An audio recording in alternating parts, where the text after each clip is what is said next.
Hello friends, अब मैं जो 3D ज्योमेट्री का जो पोर्शन ले रहा हूँ उसके अंदर मैं सेकंड लेक्चर के रूप में मैं आगे बढ़ रहा हूँ। मैं आपको बता दूँ कि 26 जनवरी 2022 से यानी कि कल से हमने मेरा CMPC नाम से टेलीग्राम चैनल बना दिया है, क्योंकि काफ़ी स्टूडेंट्स के और काफ़ी फ्रेंड्स के फ़ोन और कमेंट्स आ रहे थे कि हम आपसे सर कैसे कांटेक्ट करें, तो प्रॉब्लम्स अगर हो मान लो कुछ तो उसको कैसे सोल्व करें, और मान लो कांटेक्ट करना चाहें तो कैसे करें। तो इसलिए मैंने टेलीग्राम चैनल बनाया है CMPC नाम से, आप उससे जुड़ सकते हैं। आपको डिस्क्रिप्शन में इसका लिंक मिल जाएगा, तो आप टेलीग्राम के बेस पे भी आप मेरे से कांटेक्ट कर सकते हैं। आपको कंटिन्यू उसके अंदर जो PDF है इम्पोर्टेंट नोट्स की, वो सब चीज़ें उसके अंदर आपको मिलेगी।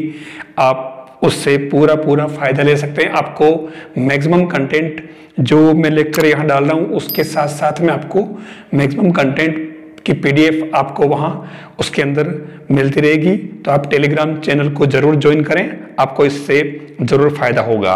अब मैं इसके अंदर जो आगे बढ़ रहा हूँ वो पोर्शन जो है वो उसके अंदर दो रेखाओं के मध्य कोण, सपोज में रेखाओं के जो समीकरण लेता हूं वो है हमारे पास में R equal to A plus lambda P, और दूसरा जो है R equal to A plus mu B. मैं इसको 1 1 एंड 2 2 कर देता हूं।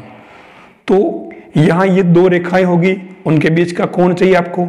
अब मैं आपको बता दूं कि जो जनरली हम एक सरल रेखा का जो समीकरण लेते हैं, equation of straight line in 3D geometry, तो आपको पता है कि ये A क्या डिनोट करता है। A तो ये डिनोट करता है कि जो लाइन है वो पॉइंट 1 2 3 से अगर पास होती है, ठीक है, पास होती है, ये इस पॉइंट से पास हो रही है, और इसलिए आपके जो A बना वो क्या बन जाएगा, वो I plus 2J plus 3K।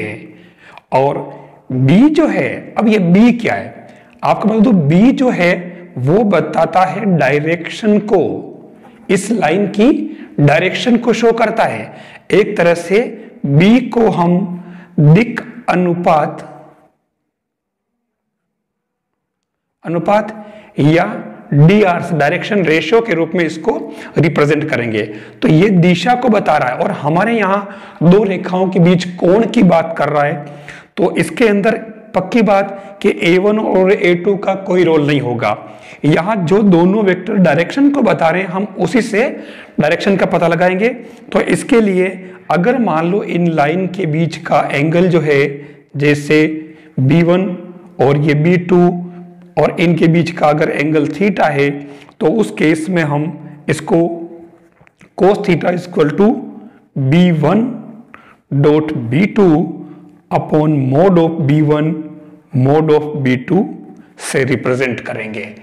एक तरह से ये डॉट प्रोडक्ट है जो आप जानते हो, इसके अंदर इनका कोई रोल नहीं है। ध्यान रखना, एंगल निकालने के लिए इनका कोई रोल नहीं होगा, तो आपको कंफ्यूज होने की जरूरत नहीं है।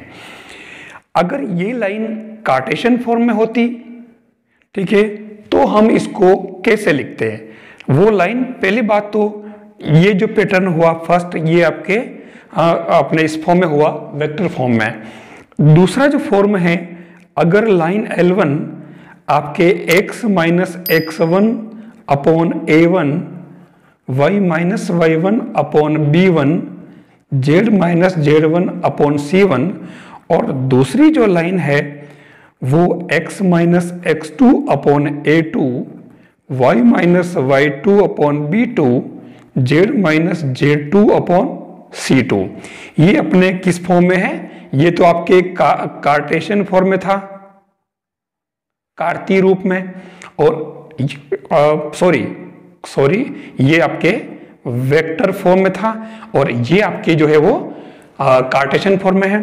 तो यहां पर ये लाइन x1 y1 z1 से पास होती है, और A1 B1 C1 इसके दिक् अनुपात या डायरेक्शन रेशियो से हैं। ऐसे ही x2 y2 से पास हो रही है लाइन, और ये A2 B2 C2 इसके दिक् अनुपात या डायरेक्शन रेशियोज हैं। तो इसके लिए आपको क्या करना कि इस अगर इस फॉर्म में दे रखा हो तो cos थीटा जो निकलेगा, क्योंकि हमारे को पॉइंट से कोई काम नहीं है, हमारे को इस दिक् अनुपात से डायरेक्शन से काम है। तो कुछ नहीं करना, आपको a1 a2 plus b1 b2 plus c1 c2 upon और रूट में आपके जो आएंगे ये पूरा आ जाएगा a1 square b1 square c1 square multiply में वापस a2 square b2 square c2 square. ये आपके जब कार्टेशियन में दे रखा हो x y z में तब आपको ये फॉर्मूला यूज करना है, कुछ नहीं करना। ये इनके नीचे के जो है इनका मल्टीप्लाई किया और फिर इनका रूट निकाला और ये आपके थीटा आ जाएगा। तो ये पैटर्न आपके दो रेखाओं के बीच के कोण के लिए यूज करना है। तो सीधी सीधी बात में आप अगर चाहें तो इसके अंदर इसका स्क्रीनशॉट ले लें। अब मैंने इन पर बेस्ड जो क्वेश्चन लिए हैं, क्वेश्चन है आपके पास में, देखिए ये दे रखा है, दिए गए रेखा युग्म r equal to 3i plus 2j minus 4k plus lambda i plus 2j plus 2k and r equal to 5i minus 2j plus mu into 3i plus 2j plus 6k के मध्य आपको एंगल फाइंड करना है। यानी सीधा सा हो गया आपके, ये तो हो गया a1, ये b1 और ये आपके हो गया a2 और b2। आपको मालूम है कि ये जो लाइन है ये बिंदु यानी पॉइंट 3 2 माइनस 4 से पास होती है और इस वेक्टर b के पैरेलल है जो डायरेक्शन बता रहा, और यहां पर ये इस पॉइंट से 0 मतलब 5 माइनस 2 और 0 से पास होती है और इसके डायरेक्शन कोसाइन डायरेक्शन रेशियो का है दिक् अनुपात 3 2 6, या इसको डायरेक्ट b1 कह सकते हो। तो इसके लिए जब ये इस फॉर्म में दे रखा हो तो सीधा सा आपको यूज करना है cos theta equal to b1 dot b2 upon mod of b1 mod of b2, ये यूज करना इसके अंदर। तो यहां पर ये जो सिस्टम यूज किया है इसके अंदर आप देख लो, बिल्कुल सिंपल सा काम है। आप b1 डॉट b2 निकालते हो तो क्या आएगा 1 इंटू 3 यानी कि 3 2 2 जा 4 और 6 2 जा 12 अपॉन नीचे b1 का स्क्वायर यानी 1 square plus 2 square plus 2 square, 4 ने 4 8 और 1 9 और दूसरा इसका भी 3 यानी कि 9 4 और 36। तो ये आपके क्या बन रहा है 36, मतलब 12 4 16 16 और 3 19 बटा 3 इंटू 6। देखिए यहां पर ये क्या बना 36, ये मिस्टेक हुई, देखो 36 और ये 49 हो रहा है। तो यहां पर 7 हो जाएगा, कोई खास बात नहीं। तो आपके ये जो थीटा आया वो 19 बटा 21 यानी कि theta equal to cos inverse 19 upon 21। मैं आपको बता दूं कि हर क्वेश्चन टिपिकल नहीं आता, काफी अच्छे क्वेश्चन होते हैं जिनको देखो एग्जाम आरपीएससी को मैनेज करना पड़ता है, और चाहे कोई सा भी जेईई मेंस हुआ चाहे 11th 12th हुआ, इनको एग्जाम को मैनेज करना पड़ता है। हम क्या करते हैं कि जो टफ क्वेश्चन होता है उसके लिए बहुत ज्यादा टाइम लगा देते हैं, वो नहीं। अब ये क्वेश्चन आरपीएससी 2012 के अंदर पूछा हुआ है, अब इसके अंदर करना क्या है आप देख लो, सीधा सा वैल्यू पुट की और ये निकाला, ये आपके पास आंसर है। दिक्कत क्या है इसके अंदर। फिर आप नेक्स्ट दे रखा है, ये तो आपके दे रखा था किसमें वेक्टर फॉर्म में, अब ये दे रखा आपके कार्टेशियन में। तो यहां पर कुछ नहीं है, कार्टेशियन के लिए जो अपन ने क्या यूज किया था cos theta, a1 a2 b1 b2 c1 c2 upon sigma a1 square into sigma ये a1 into sigma a2 square, ये अपन ने यूज किया। तो सीधा सा आप a1 a2 यानी कि 3 इंटू 1 ये इस काम आएंगे 3, फिर 5 इंटू 1 5, फिर 4 इंटू 2 तो ये 8 हो जाएगा, इसका इससे मल्टीप्लाई कर दिया, मतलब a1 a2 plus b1 b2 plus c1 c2 सीधा सा, और नीचे इनका स्क्वायर कर लो तो 3 स्क्वायर क्या बन जाएगा इसका 3 स्क्वायर 5 स्क्वायर और 4 स्क्वायर। तो ये कितना बनना है, ये देखो इसमें बन रहा है ये 50 बन रहा रूट में, और इसका बन रहा 4 5 और 6, ये बन रहा आपके 6। अगर आप इसको सोल्व करो cos थीटा तो क्या बना, 8 5 13, 14 15 16, यानी कि ये हो गया आपके 16/√5√2 इंटू 6। तो ये 6 के अंदर भी आपके 3 इंटू 2 कर सकते हो। तो ये जो बन रहा है फाइनली आपके 8√3/15। मतलब आपके जो थीटा बन रहा है वो क्या बन जाएगा, कोस इनवर्स 8√3/15। ये आपके चाहे कार्टेशियन हो चाहे वेक्टर फॉर्म में हो, आपको ये दोनों चीजें याद रखनी है। तो इससे आपके ये क्वेश्चन इजी वे में सोल्व हो जाएगा। बस आपको लाइंस के बारे में पता होना चाहिए कि ये लाइन अगर दे रखी है तो ये क्या बता रही है। जैसे ये लाइन है, ये -3 1 और -3 से तो पास हो रही है, यानी ये किसकी वैल्यू हुई आपके, उसके अंदर r = a + λb। तो ये एक ही, और ये 3 5 4 क्या है, ये b हो गया, यानी 3i + 5j + 4 क्या ही हो। तो ये प्रोसेस पता होना चाहिए इसका, और इसका मीन पता हो।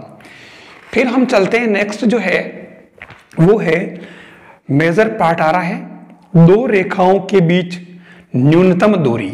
अब दो रेखाओं के बीच न्यूनतम दूरी निकालने का मतलब क्या हो। पहली बात तो दो रेखाएं न्यूनतम दूरी पर कब होती है। देखिए पहला है दो विषम तली रेखाओं के बीच की दूरी। मैं आपको बता दूं कि सपोज ये आपके दो रेखाएं हैं, ये इस तल में है और ये आपके एक दूसरे तल में है, ऊपर है। सपोज थोड़ा ऊपर रखा मैंने, एक तो मैंने ऊपर ये कोइंसाइड कर दिया, एक मैंने थोड़ा ऊपर कर दिया ये। तो ऊपर करते ही अगर इसको थोड़ा तिरछा कर दिया जाए मान लो, तो इस केस में इसके बीच की जो मिनिमम डिस्टेंस होगी वो आपको बता दूं कि ये इसके अंदर परपेंडिकुलर डिस्टेंस होगी, जहां पर ये एक दूसरे को इंटरसेक्ट कर रहा होगा। ये इसकी परपेंडिकुलर डिस्टेंस, मतलब ये इस प्रकार से अगर है ये यूं, तो ये आपके इसकी परपेंडिकुलर डिस्टेंस इस तरीके से होगी, ये वाले, ये एंगल 90 डिग्री होगा, ये 90 डिग्री होगा। जब ये स्क्यू लाइंस होगी यानी कि विषम तली होगी उस केस में। तो अब इसके अंदर जो रेखाएं अपन ने ले ली, सपोज मैं उन्हीं रेखाओं की बात कर लूं, ये जो है आपके L1 L2 और ये आपके R, दोनों जो कार्टेशियन फॉर्म में लाइंस हैं। तो जब ये इस फॉर्म में होती है तो उस केस में इनके बीच का जो एंगल होता, मतलब डिस्टेंस जो होती है, आपको ये पता है कि डिस्टेंस निकालने के लिए कोई न कोई स्केलर क्वांटिटी होनी चाहिए। तो जो हमने दो लाइंस ली है, r = a1 + λb1 और दूसरी r = a2 + μb2, ये दोनों लाइंस आपके पास में गिवन है।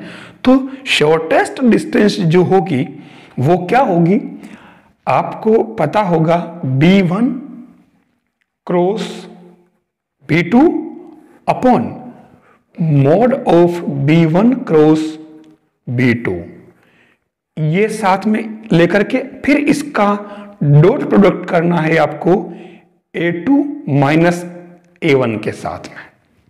ये हमारे, अगर ये माइनस में आए तो इसको आप मोड कर दें ताकि ये माइनस में नहीं, क्योंकि डिस्टेंस है। तो आप देख लो, ये तो आपकी एक तरह से डायरेक्शन को बताती है b1 क्रॉस b2, और ये आपके a2 - a1 करने से, और उसके बाद में इसका डॉट प्रोडक्ट करोगे तो आपके ये इसकी शॉर्टेस्ट डिस्टेंस आ जाएगी। फिर दूसरी जो बात इसने कही है, हाँ अच्छा ये तो हो गया इसमें अगर इस फॉर्म में हो, और अगर मान लो ये इसमें इस फॉर्म में हो लाइन, अगर ये L1 L2 ये अपने कार्तीय रूप में हो XYZ में, तो उस केस में हम इसको कैसे D निकालेंगे। तो ये जो आपके D इस कंडीशन में क्या बनेगी मैं आपको बता दूं, 1/D, फिर यहां डिटरमिनेंट लिखना है आपको किसका, x2 - x1, फिर जो कोऑर्डिनेट दे रखे होंगे इसके अंदर y2 - y1 और z2 - z1, थोड़ा बाहर लेना इसको। और यहां पर अब ये और बच रहे हैं 3 प्लेस, तो कुछ नहीं, a1 b1 c1 a2 b2 c2, ये आपके डिटरमिनेंट सोल्व करना इसका, इसको बोलिए आप बाहर ले लेना यहाँ पे। और अब ये डी क्या है, ये डी जो है, डी लिखने में कोई परेशानी नहीं होनी चाहिए। मैं आपको बता दूं, A B minus A B फिर whole square, B C minus B C whole square plus C A minus C A whole square, ये और इसका ऊपर रूट लगाना। अभी ये डी की वैल्यू पूरी हुई नहीं है। कैसे? 12, 21, 12, 21, 12, 21, ये इस तरीके से आप डी पहले अलग से निकाल लें और इसका इसमें डी से डिवाइड करना पड़ेगा। कोई ज्यादा लंबा चौड़ा प्रोसेस नहीं है, सारी चीजें कॉमन है, कोई विशेष बात नहीं है। A1 B2 A2 B1 B1 C2 minus B2 C1 C1 A2 minus C2 A1, इन सब का होल स्क्वायर और फिर रूट। तो ये आप दोनों पैटर्न इसके अंदर यूज करके आप इसकी शॉर्टेस्ट डिस्टेंस निकाल सकते हो। फिर हम बात करते हैं, अगला टॉपिक आ रहा है समांतर रेखाओं के बीच की दूरी, यानी distance between two parallel lines. अगर दो लाइन पैरेलल हो जाएगी तो आपको बता दूं, जो इक्वेशन होगा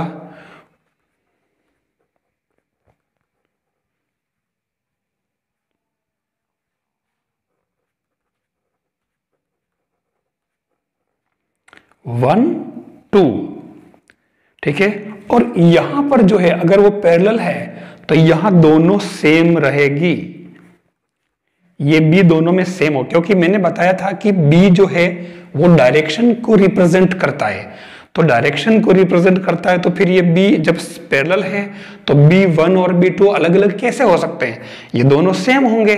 और जब ये सेम होंगे तो उस केस में आपको जो शॉर्टेस्ट डिस्टेंस निकालनी है इसकी, वो जो तरीका आपने ऊपर यूज कर रखा है वही तरीका हम इसके अंदर यूज कर लेंगे। कैसे? वो हो जाएगा D equal to B upon mod of B cross A2 minus A1। जो तरीका हमने ऊपर यूज कर रखा देख लो, वहीं का वहीं है। यहां पर आपके ध्यान रखना कि यहां पर एक क्रॉस है और यह A2 माइनस A1 डॉट में है, ध्यान रखना। तो ये जो आएगा नहीं, देखिए देखो सॉरी, इसके अंदर भी गड़बड़ चलती थी, क्योंकि ये डॉट है, ये तो डॉट ही रहेगा, क्योंकि ये डिस्टेंस है। डिस्टेंस वो आई जे के में कैसे आ सकती है डॉट, क्योंकि अगर क्रॉस किया तो ये पूरा आई जे के में आएगा, तो आई जे के में आ नहीं सकता।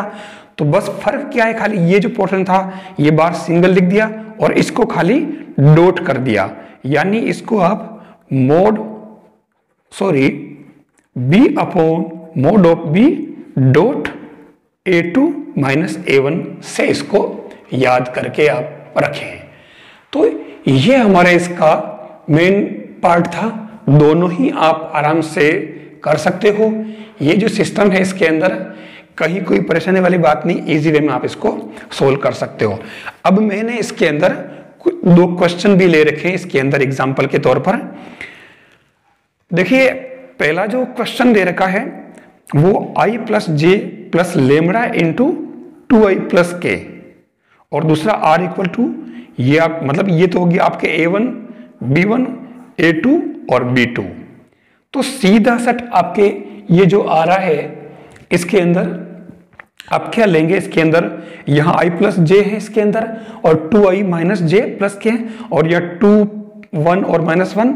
तो ये तो आपको इसके अंदर सबसे पहले फॉर्मूला क्या लिया था अपन ने, D equal to B1 cross B2 upon mod of B1 B2, ये, और फिर बाहर क्या था A2 माइनस A1 के साथ में क्रॉस डॉट प्रोडक्ट निकालना आपको। तो आप पहले इसमें B1 क्रॉस B2 अपॉन ये निकालें। देखिए ये चीजें आपको निकालनी ही पड़ेगी इसके अंदर, आप ठीक है ना। तो अगर यहां पर ये चीजें पर निकालें तो जो B1 क्रॉस B2 हम निकालें इसके अंदर, तो मैं इसके अंदर ज्यादा टाइम वेस्ट नहीं हो, क्योंकि मैंने बता रखा पहले कि ये कैसे निकाला जाता है। तो मैं इस पूरे को डायरेक्ट लिख दूं, सपोज, चलो कोई बात नहीं, किसी को अगर पता नहीं हो तो B1 क्रॉस B2 को जो लिखा जाता है वो IJK, और यहां हो जाएगा आपके 2 -1 1 3 -5 और 2। तो इसको अगर आप निकालोगे तो ये आपके जो आएगा, मैं डायरेक्ट लिख रहा हूं 3i -j -7k, ये तो आपके इसका आ गया। और अब इसी का अगर मोड भी निकालना हो तो साथ साथ में मोड भी निकाल लेता हूं, तो ये हो जाएगा √59 आ रहा है, 49 50 51 52 और 9 इसमें प्लस किया और ये +1 तो 59 हो जाएगा। तो ये चीज आ चुकी। अब इसमें A2 -A1 आप निकालेंगे तो ये हो जाएगा आपके A2 -A1 आप निकालो तो ये डायरेक्ट लिख दूं मैं I - K बन जाएगा। इससे आप जो D निकालोगे वो आपके इस फॉर्मूले में पुट करने के बाद तो वो आपके आएगा 10/59 और ये रूट में यूनिट्स, ठीक है ना। तो जो प्रोसेस है वो अगर पता है तो हम इजी वे में सवाल कर सकते हैं। दूसरा जो क्वेश्चन दे रखा आपके यहां भी ये कह रहा कि शॉर्टेस्ट डिस्टेंस फाइंड करिए, और शॉर्टेस्ट डिस्टेंस इसके अंदर क्या है, यहां ध्यान से देखो R = A1 + λB1 और R = A2 + μB2। लेकिन यहां अगर आप ध्यान से देखो तो B1 और B2 236 दोनों में सेम है। देख लीजिए ये B1 B2 नहीं है, दोनों ही BB ही हैं, और जब दोनों BB हैं सेम तो उस कंडीशन में ये दोनों लाइन क्या हुई, पैरेलल हुई। ध्यान रखना, तो पैरेलल हुई तो इसके लिए हमारे पास जो फॉर्मूला है शॉर्टेस्ट डिस्टेंस का वो क्या है, vector B upon mod of B dot A2 - A1। तो इसको भी आप अगर करेंगे, ठीक है ना, तो इसके अंदर ये आपके ये क्या बनेगा, इसका जो फॉर्मूला बन रहा है इसके अंदर वो देखिए डिस्टेंस बिटवीन के अंदर थोड़ा सा इसके अंदर जो लग रहा है इसके अंदर क्रॉस ही होगा। अगर इसके अंदर क्रॉस होता है तो यहां पर आपको देखिए इसको आप क्रॉस करें, क्रॉस करने के बाद में आप इसका मोड नहीं निकालें, इसको ब्रैकेट में रहने दें और क्रॉस करके और फिर इसका मोड निकाल लें। यहां जो मैंने पीछे बताया था आपको वो यहां भी थोड़ा सा मैं आपको क्लियर कर देना चाहूंगा कि ये यहां पर जो मुझे हल्का सा कंफ्यूजन हुआ था मैं स्पष्ट कर दूं नेचुरली, तो इसके लिए आप क्षमा चाहूंगा मैं। यहां पर वास्तव में ये क्रॉस ही है, ये क्रॉस ही रहेगा और क्रॉस आएगा तो इसका आप मोड निकाल लें, मोड निकाल लेंगे तो वो वापस इसके अंदर जो आएगा वो आपके IJK हट जाएगा उसके अंदर D में। ध्यान रखना ये थोड़ा डिफरेंस है, यहां डॉट था यहां क्रॉस है, तो आपको अच्छी तरह से इसको याद रखना है। तो ये यहां पर भी इसीलिए मैंने इसको फिर से सेट किया है, तो आप भूले नहीं ये क्रॉस है, डॉट नहीं है। तो ये पहले आप B क्रॉस A2 - A1 निकालें और उसके बाद में आप इसका डिवाइड करें तो सीधा सा आपके ये B क्रॉस A2 - A1 जो आएगा वो आपके क्या आ जाएगा, IJK 23621 -1 और बली अपन चाहें चलो इसको ऐसे रहने दो, तो इसकी जो वैल्यू आ रही है वो आपके आ रही है -9i + 14j -4k। और अब ये कह रहा है कि इसका अपॉन में इसी का मोड करना है, मतलब B का मोड करना है, फिर जो आएगा उसका आपको मॉडुलस निकालना है। तो ये यहां से ये B का मोड कर दें आप जो फॉर्मूले में है, तो इसको सॉल्व करने पर आपके पास जो आंसर आएगा 293 अपॉन ये हो जाएगा 7। ये आपके न्यूनतम दूरी निकालने का इसका पैटर्न है, आप इजी वे में कर सकते हैं। अब चलते हम देखिए नेक्स्ट जो पार्ट आ रहा है वो है प्लेन, यानी कि समतल।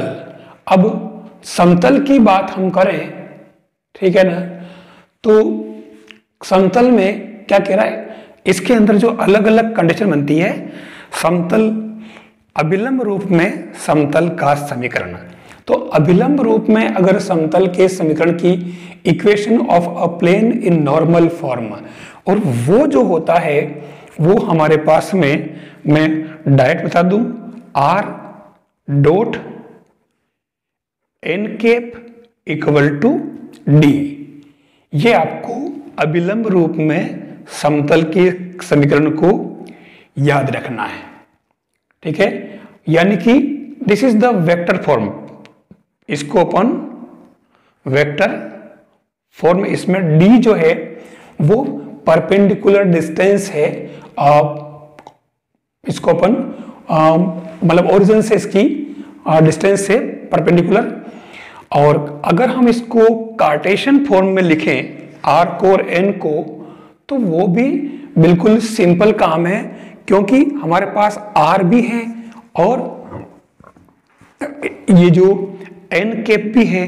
अगर हम आर को लिखें, suppose r equal to x i plus y j plus z k, और जो एन कैप है वो अगर हमारे पास में l i plus m j plus n k हो, तो हम इसका डॉट प्रोडक्ट निकाल लें, तो ये जो बनेगा वो क्या बन जाएगा, l x plus m y plus n equal to n z equal to D.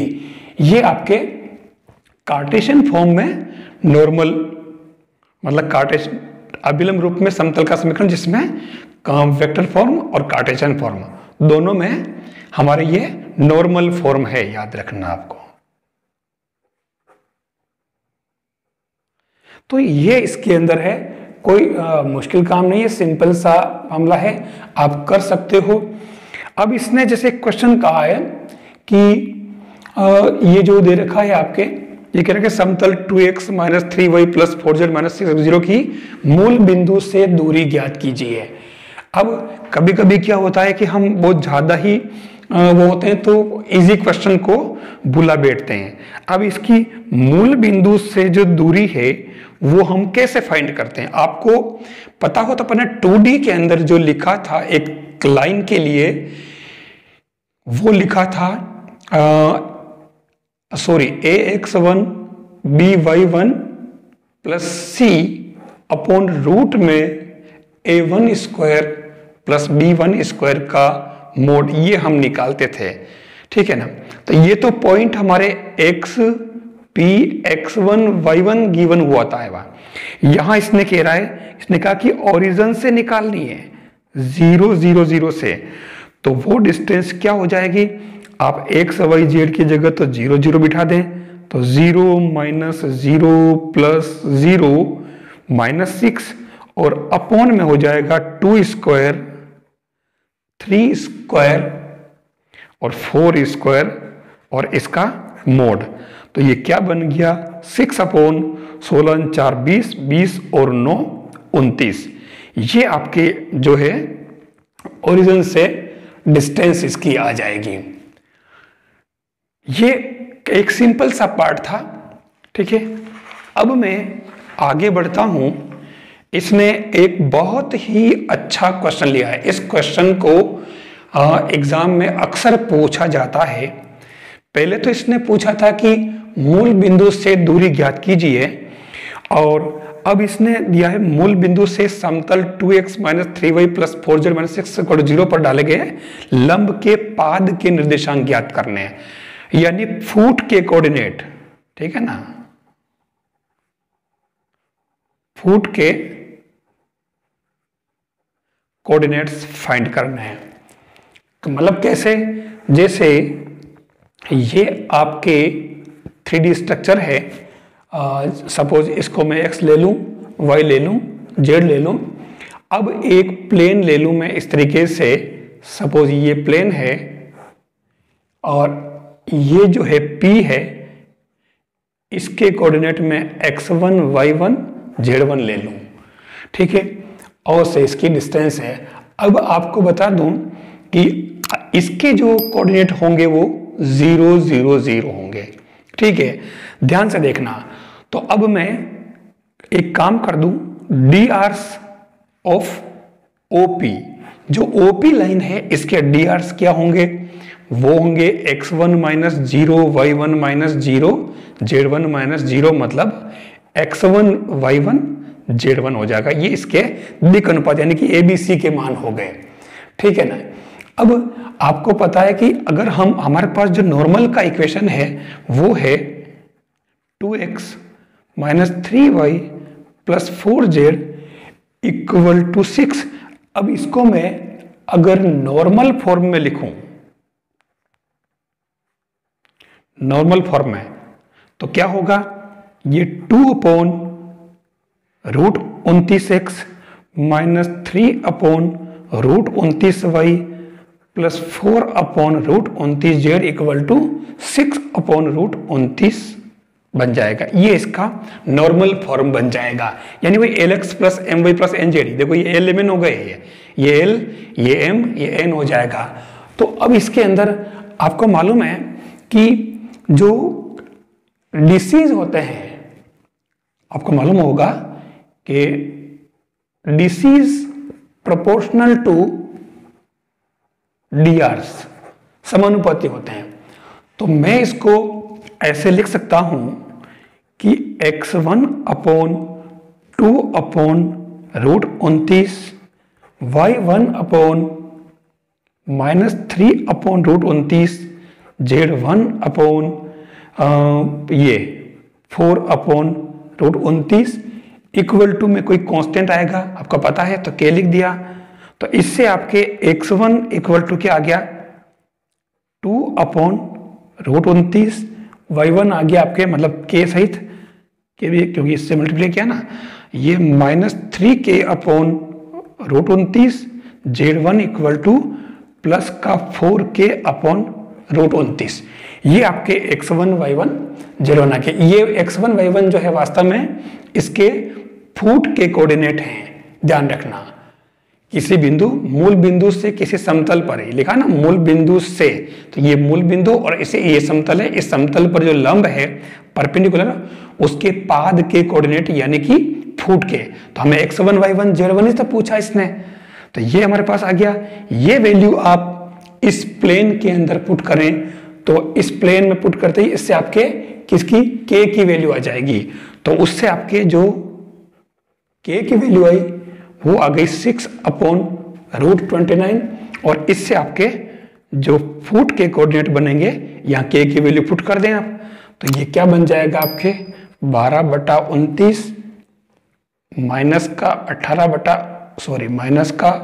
18/29 और 24/29, ये आपके फुट के कोऑर्डिनेट। ये क्वेश्चन बहुत इंपॉर्टेंट है, मैंने बताया भले क्योंकि समझाने के लिए धीरे धीरे किया है, लेकिन कोई भारी काम नहीं। ABC निकाला इसका फटाफट, और इसकी समानुपाती करते ही, इसे कंपेयर करते ही इसने x1 y1 के मान निकाल लिए। कोई परेशानी वाली बात नहीं है, डायरेक्ट कर सकते हो आप इसको। तो ये आपके हुआ मूल बिंदु से किसी समतल पर लंब के पाद के निर्देशांक। अब जो हम लेंगे वो है equation of plane perpendicular to a given vector and passing through a given point. यानी आपके एक तो वेक्टर गिवन होगा, ध्यान रखना, वेक्टर गिवन होगा, और दूसरा पासिंग द पॉइंट।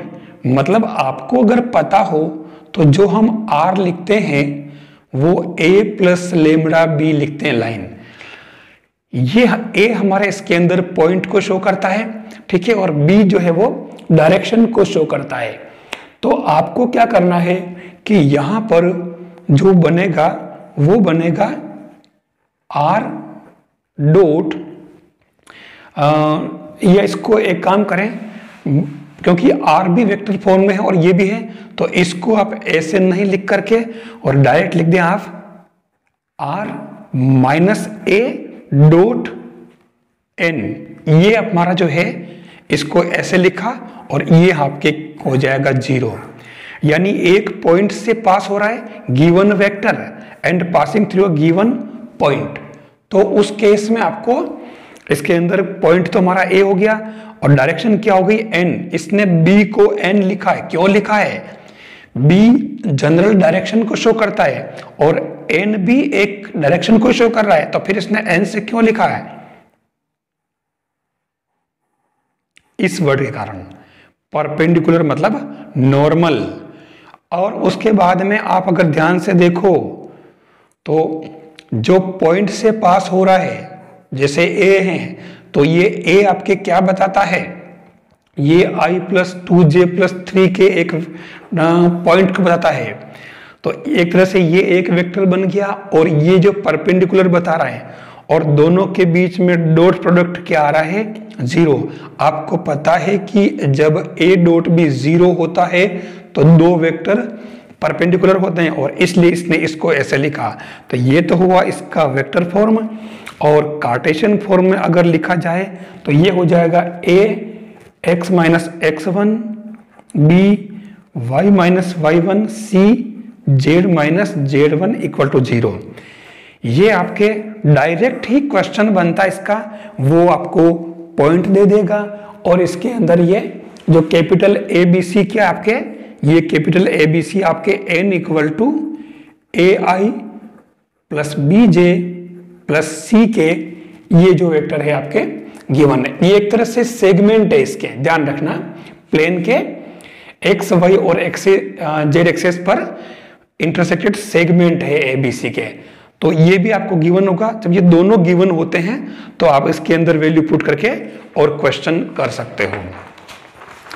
जैसे इसने ये दे रखा है आपके पास में एक क्वेश्चन, जो सेम पार्ट 5 2 माइनस 4 से तो वो जाता है समतल, प्लेन इससे पास होता है और उस लाइन पर परपेंडिकुलर है जिसके दिक् अनुपात ये है। मतलब ये क्या हुआ? ये आपके dr से हुआ। और दिक् अनुपात बताते क्या है? डायरेक्शन रेशियोज क्या बताते हैं? उसकी दिशा को बताते हैं। कोई परेशानी वाली बात नहीं है। तो आप अगर इसको करना चाहें तो कैसे करेंगे? हमने जो अभी पढ़ा है, जैसे सपोज यूं करें, आप डायरेक्ट भली चलो कर लें सोल्व इसको। तो हमारे पास 5 2 हमारा जो कोऑर्डिनेट था, अब इसने कार्तीय पूछा है, ध्यान रखना। तो r minus a dot n equal to 0, मैं दोनों बात लूंगा, ध्यान रखना।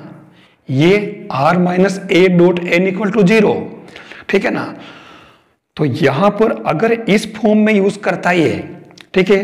चलो तो पहले तो मैं ये दोनों लेता हूं। दूसरा हमारे था a x minus x1 b y minus y1 c z minus z1 equal to 0। ये दोनों ही पैटर्न है, ये अपने वेक्टर फॉर्म में और ये कार्टेशियन। अब अगर ये तो ठीक है, इसने दोनों पूछ, देखो हाँ पूछा है इसने, सदिश और कार्तीय दोनों पूछ रखे इसने, तो दोनों निकालते अपन हम। ये क्या बन जाएगा? r माइनस a मतलब 5y plus 2j minus 4k dot क्या बन जाएगा? n आपके पास में ये 2i plus 3j minus k equal to 0। ये तो आपके डायरेक्ट क्या आ गया? कार्त मतलब सदिश रूप में इसका समीकरण। और कार्टेशियन पूछे, आप चाहो तो इसको भी बदल सकते हो, और अगर आप इसको नहीं बदलना इसमें लिखो तो आपके a तो क्या हो गया 2 और x माइनस x1 जिस पॉइंट से पास हो रहा है, प्लस b आपके क्या हो गया 3 और ये y minus y1 2 plus c आपके क्या था माइनस का 1 और z माइनस z1 यानी कि प्लस 4 इक्वल टू 0। तो ये बन जाएगा 2x plus 3y minus z और माइनस का 10 माइनस का 6 और माइनस का 4 इक्वल टू 0। तो ये 2x plus 3y minus Z और माइनस का 10 न 10 20 बराबर 0। ये आपके वेक्टर फॉर्म में इसका इक्वेशन आ जाएगा। तो आप इनको सोल्व करें तो कोई परेशानी नहीं। आप बस थोड़ा इस चैप्टर की खासियत ये है कि आप इसको कुछ चीजें टर्म सबको याद रखनी पड़ेगी, तभी आप इसको सही ढंग से कर पाओगे। थैंक्स।